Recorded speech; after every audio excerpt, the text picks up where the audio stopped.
પાછળ કોણ કોણ છે, પીઆઈ, ડીવાયએસપી જે અત્યારે જજની ભૂમિકામાં આવી ગયા છે. ખરેખર તો પીઆઈ, ડીવાયએસપી અને એસપી એ લોકોના ફોનની પણ તપાસ થવી જોઈએ, એમના સીડીઆર પણ મગાવવા જોઈએ.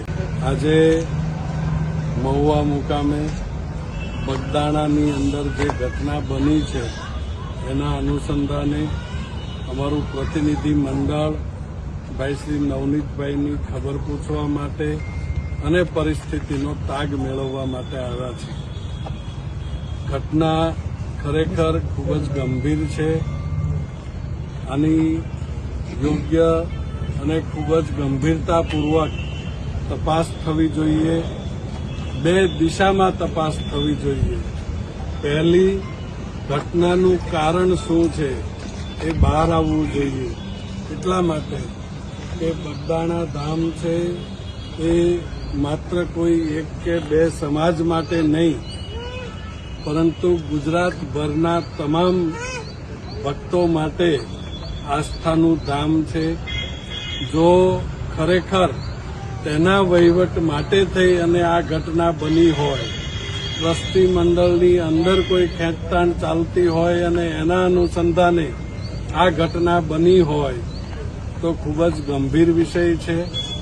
એના માટેની યોગ્ય તપાસ થવી જોઈએ.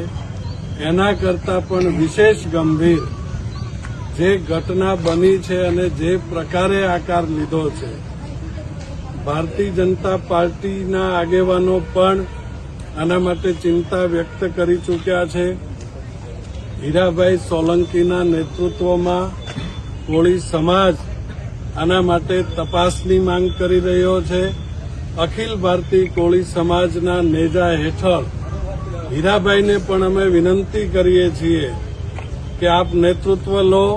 આપના નેતૃત્વમાં આખો સમાજ તમારી પડખે ઉભો છે.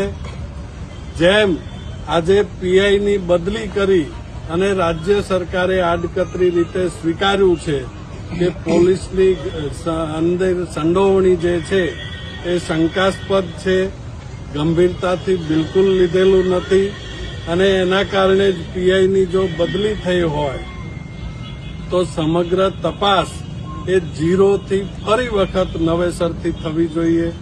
એફઆઈઆરની અંદર જે ખામીઓ આ પીઆઈ રાખીને ગયા છે એ ખામીઓ એફઆઈઆરની અંદર કલમો ઉમેરીને થવી જોઈએ. અને નંબર 2, હીરાભાઈને નમ્ર વિનંતી કરીએ છીએ કે નામદાર હાઈકોર્ટને સુઓ મોટો લેવા માટે અખિલ ભારતીય કોળી સમાજના નેતૃત્વ હેઠળ જવું જોઈએ. સિટિંગ જજના નેતૃત્વમાં એસઆઈટીની રચના થવી જોઈએ કે ખરેખર આ ઘટનાની પાછળ કોણ કોણ છે. પીઆઈ, ડીવાયએસપી જે અત્યારે જજની ભૂમિકામાં આવી ગયા છે. ખરેખર તો પીઆઈ, ડીવાયએસપી અને એસપી એ લોકોના ફોનની પણ તપાસ થવી જોઈએ, એમના સીડીઆર પણ મગાવવા જોઈએ.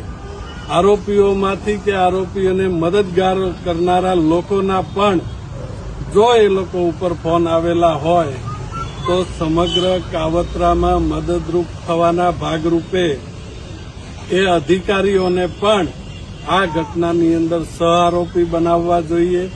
જે પડદા પાછળ રહીને દોરી સંચાર કરનારા લોકો હોય એ તમામ આરોપીઓને આની અંદર સહઆરોપી બનાવવા જોઈએ. આપના માધ્યમથી આહિર સમાજને પણ નમ્ર વિનંતી કરું છું કે બગદાણા ધામ છે એ આપણા સૌ માટે આસ્થાનો વિષય છે. એને રાજકીય અખાડો ન બનાવવો જોઈએ.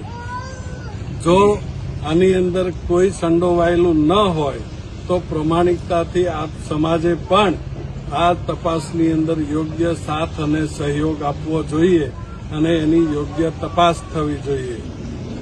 એની સાથે સાથે કોળી સમાજની સૌથી અગત્યની અને મુખ્ય માગણી હીરાભાઈ સોલંકીના નેતૃત્વમાં માગણી કરીએ છીએ કે રાજ્યના ગૃહમંત્રીને સરઘસ કઢાવવાનો બહુ શોખ છે.